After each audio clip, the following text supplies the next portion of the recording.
This is Mary Omni from the House of King David, and it's January the 9th, 2015. The title of this Republic notice is called A Worst Case of Stockholm Syndrome. A worst case of Stockholm Syndrome. This worst case of Stockholm Syndrome belongs to Sheriff David Clark. He was on Lou Dobbs not too long ago, and the first thing he said is his first commitment is to the officers, those in uniform like himself.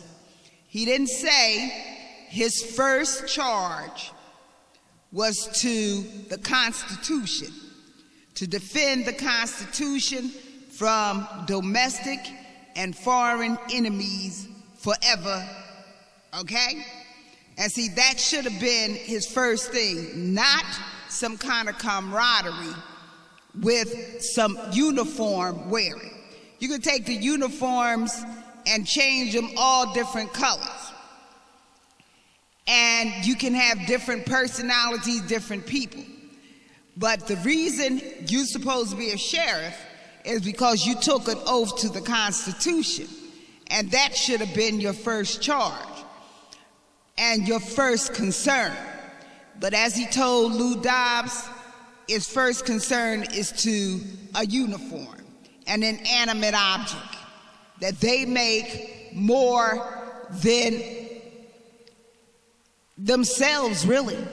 He does, because here he is, was born under constitutionality, was fortunate enough to be born under constitutionality, yet he has not the preservation instinct to defend the Constitution.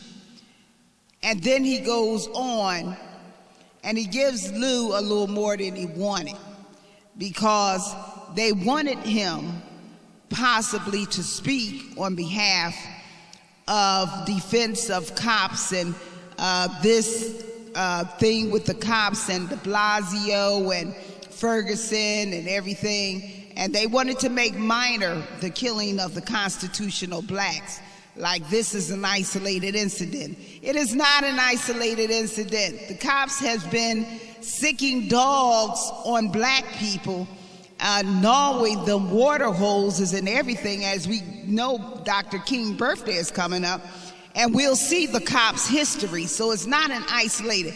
This has been a long-term, protracted war against the Constitution and its citizens, okay? So the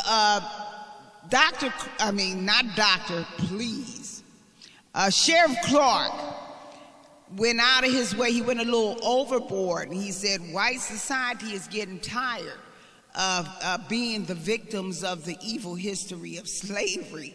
And so he showed way more Stockholm Syndrome probably than they wanted him to show. He showed the worst case scenario, that he is, pretty much feeble-minded, and he's a feeble-minded male. That's why no trust goes to males, no trust goes to females. The only trust goes to the God of Israel, the Constitution, and the black all persons born infant in it, okay? No trust to any males. Never trust a male, and Jesus Christ said if they come in talking about they Jesus Christ and they in a man body, do not be deceived by none of them, okay? For the most part, black males like David Clark are feeble-minded, and that's why we have a constitution. The God of Israel did not leave their feeble minds to really put anything together. He used our ancestors who were more in tune and freer in the mind, even though they had chains. And they had enough self-preservation to carve out the Constitution. So when we come to the future and we have the David Clarks, these feeble-minded men will not be significant, because we will have the Constitution and we can cast them into the pile of Stockholm Syndrome and feeble-mindedness.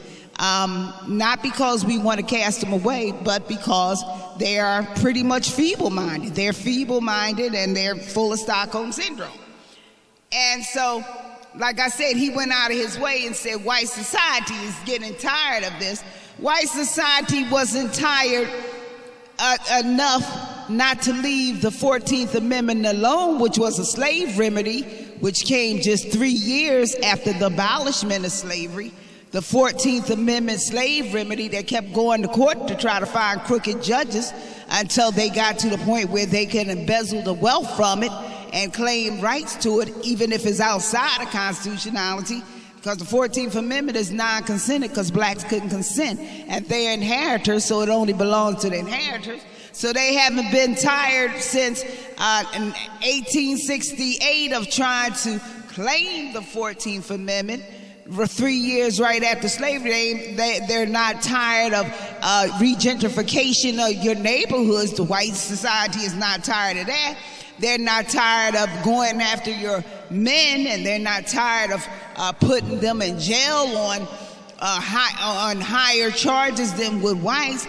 They're not tired of depriving you of all your wealth. And while they're not tired of 100% white senates for 100 years and white governors, and so David Clark talking about white society is a little tired of the evil of slavery.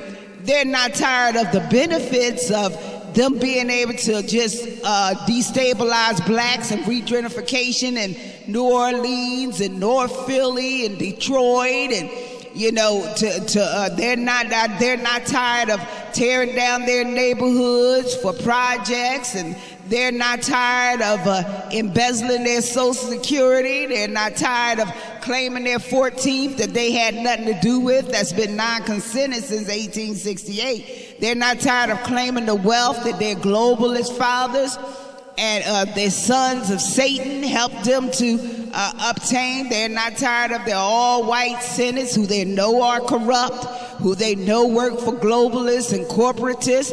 They're not tired of the pastime paradise of wanting a white right behind the fact that they're inspired white Jesus, that they missionary around the world to make people of color think that they are subconsciously inferior to white people. They was pushermen for this white Jesus.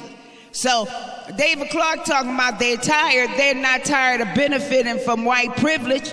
So I mean, I don't see why they tired. They always got their dung contracted and corporate doctrine hands reaching for constitutional republic wealth, yet they hate the republic because they hate the blacks in the contract, so they're not tired of reaching for the wealth.